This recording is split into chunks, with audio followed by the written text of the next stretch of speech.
অনেক তো আমের আচার চাটনি খেয়েছো, এবার তাহলে চলো আমের জেলি খাওয়া যাক। আজকে কিন্তু তোমাদের সাথে কাঁচা আমের জেলি রেসিপিটি শেয়ার করতে চলেছি। আমের জেলি তৈরিতে প্রথমে কিন্তু আমাদের আমগুলো এইভাবে করে খন্ড খন্ড করে কেটে নিতে হবে। আমরা তো সকলে বাইরের জেলি খেয়েছি, বাইরের থেকে যদি বাসায় এইভাবে করে ফ্রেশ ভাবে বানানো যায় জেলি, তাহলে কিন্তু আর বাইরে থেকে টাকা খরচ করে কেনা লাগবে না। শুধুমাত্র কয়েকটি উপকরণ দিয়ে জেলিটি বাসায় তৈরি করা সম্ভব। কাঁচা আমগুলো কেটে নিয়ে এর মধ্যে দিতে হবে চিনি, এলাচ ও আদা কুচি। তারপর কিছুক্ষণ রেখে দিলে এরকম কিন্তু জল জল হয়ে আসবে। তারপরে দিতে হবে সয়াবিন তেল, তেজপাতা ও সর্বশেষ দিয়ে দিতে হবে কাঁচা আম ও চিনির মিশ্রণটি।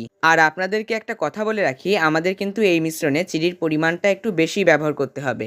এবার চলো তোমাদের মধ্যে থেকে একজনের কমেন্ট পড়ে আসি। একজন লিখেছে, ভিডিওটা অনেক ভালো লাগলো আর তোমার মায়ের রান্না অনেক মজা।